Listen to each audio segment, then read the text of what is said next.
A terra estava mergulhada em trevas. O livro dos Juízes narra um tempo de ciclos intermináveis de pecado e libertação, em que Israel se levantava contra Deus, colhia a opressão dos inimigos e clamava, mais uma vez, pelo socorro do Altíssimo. Nesse cenário de abandono e desespero, surgem figuras improváveis, levantadas não pela força do braço, mas pelo sopro de uma promessa. E entre elas, destaca-se Gideão, um homem comum, tomado pelo medo, que seria moldado pela dúvida, pela glória e, por fim, pela idolatria. A cena inicial é quase irônica. Gideão malhava trigo no lagar. O lagar, feito para pisar uvas, tornara-se esconderijo para um homem que temia os midianitas, aqueles que roubavam o fruto do trabalho de Israel.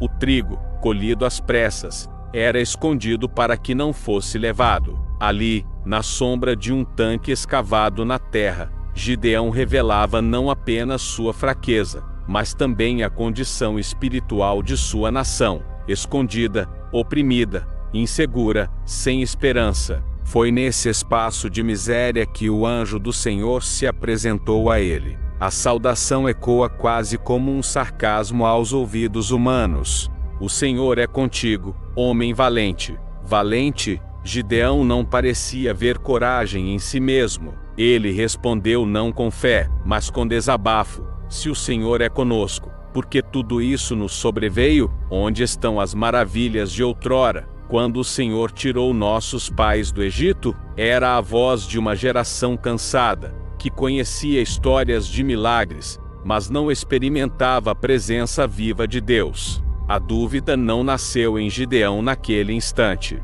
Ela já habitava nele como um fardo silencioso, herdado de um povo que esquecera o pacto. Ainda assim, a ordem foi dada. Gideão libertaria Israel. Mas o chamado divino não encontrou terreno fértil em sua alma. Em vez de crer, ele pediu sinais. Primeiro, o sacrifício colocado sobre a rocha e consumido pelo fogo do céu.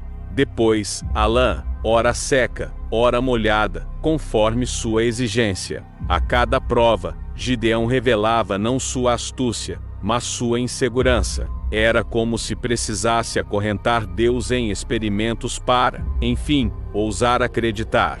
E assim, sua história já começava marcada por uma fé que não se firmava no invisível, mas apenas no tangível. A noite chegou, e com ela o primeiro ato de coragem ou de obediência temerosa. O Senhor ordenou que derrubasse o altar de Baal erguido por seu próprio pai, e que cortasse o poste sagrado da deusa Azerá. Gideão obedeceu, mas não à luz do dia. Fê-lo à noite, com medo de ser visto pelos homens da cidade. O altar foi destruído, e em seu lugar, ergueu-se um sacrifício ao Deus verdadeiro. Porém, o gesto carregava já o sinal de sua hesitação. Não foi movido pela ousadia da fé, mas pela cautela de quem teme a reação humana, mais do que confia na aprovação divina. No amanhecer, o povo da cidade se enfureceu. Queriam matar Gideão por ter ousado afrontar seus deuses. Mas seu pai, Joás, lançou-lhes uma sentença inesperada: se Baal é Deus, que por si mesmo contenda.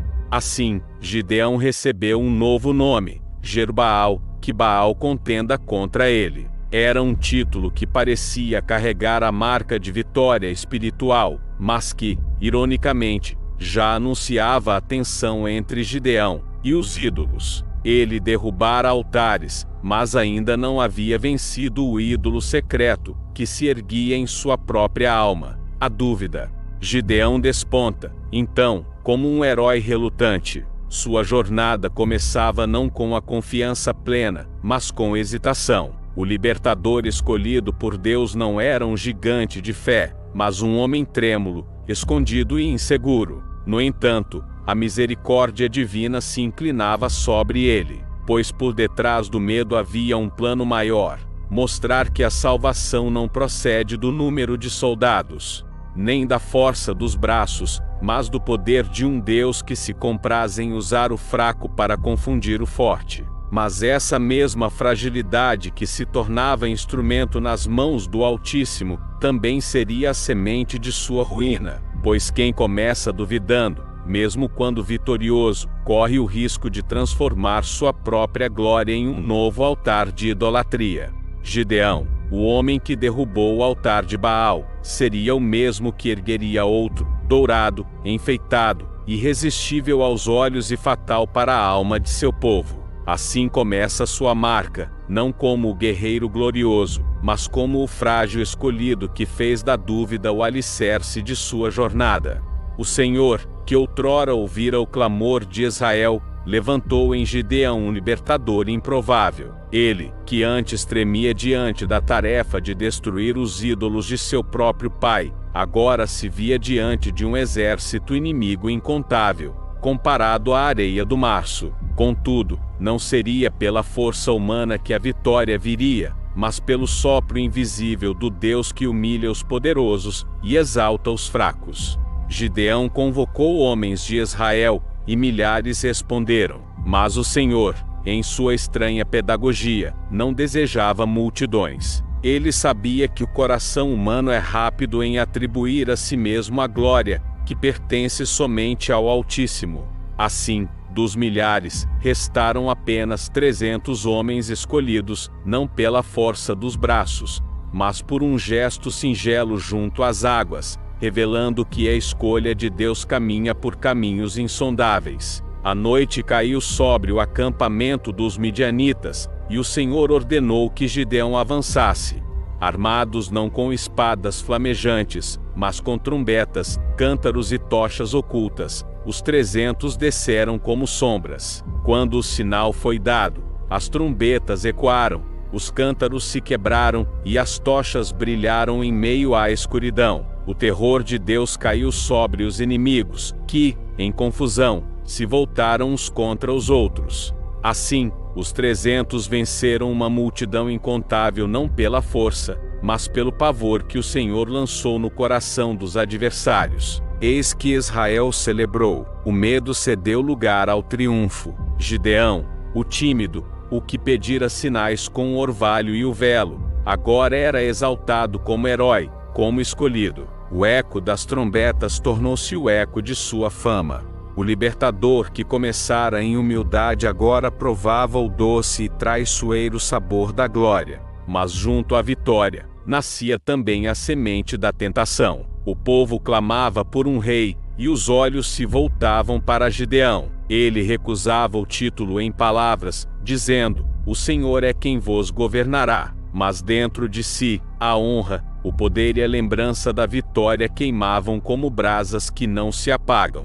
Ele, que fora instrumento da fraqueza de Deus contra a força do homem, agora começava a esquecer o princípio da sua missão. A vitória dos 300 se tornava, aos poucos, o pedestal de sua própria grandeza. O libertador tremia novamente, mas agora não diante dos midianitas, e sim diante da própria sombra, que começava a crescer dentro de seu coração. Assim, a história caminhava para um abismo. Aquele que derrubara o altar de Baal começava a erguer outro, mais sutil e mais perigoso, o altar do orgulho, sustentado não por pedra e madeira, mas por memória e sangue. E a nação que antes fora liberta começava, sem perceber, a ser novamente acorrentada. Gideão, o homem que certa vez tremeu diante do chamado, agora caminhava sob o peso de uma glória que já não vinha de Deus. Israel estava livre do jugo midianita, e os cânticos de vitória ecoavam como incenso de triunfo. Mas o coração do libertador, que deveria se manter quebrantado, se inflava com um orgulho disfarçado de piedade. O povo o aclamava como rei, mas ele, fingindo recusar a coroa, guardava para si algo mais sedutor que o trono, a honra, o prestígio, a veneração dos homens. Do ouro recolhido das batalhas, Gideão ergueu um éfode, um símbolo sacerdotal, aparentemente dedicado ao Senhor, mas que logo se transformou em um altar de sedução. O que começou como sinal de devoção tornou-se objeto de idolatria. Israel, frágil como sempre diante da tentação de imagens, se prostrava diante do éfode, como se ali residisse o poder da vitória. E o mesmo libertador que derrubara o altar de Baal em sua juventude agora construía, com suas próprias mãos, o instrumento de uma nova escravidão. A Escritura narra com frieza: e todo Israel se prostituiu após ele ali, e foi por laço a Gideão e a sua casa. A marca estava lançada. O herói tornou-se tropeço. O guerreiro que ouvira o som dos cântaros quebrados e das tochas acesas na noite santa, agora via seu povo acorrentado não por exércitos estrangeiros, mas pela idolatria nascida de sua própria mão. Assim, o coração de Gideão, que um dia duvidara, não foi vencido pela espada dos inimigos, mas pela sedução sutil da glória. Sua casa carregaria para sempre a consequência. Após sua morte, Israel se desviaria ainda mais, e sua descendência conheceria a violência e a ruína. Eis a marca de Gideão, não a da fraqueza que duvida, mas a da vitória transformada em queda. Um libertador que se converteu em armadilha, um herói cujo nome ecoa como advertência. Pois mesmo a fé que derruba gigantes, pode se perder quando o coração ergue altares estranhos. No fim, o grito dos 300 ressoou no passado, mas o silêncio de um povo prostrado diante do éfode foi o eco final. E o libertador de Israel passou à história não apenas como juiz, mas como aquele que deixou a marca de que a glória humana pode corromper até os escolhidos de Deus.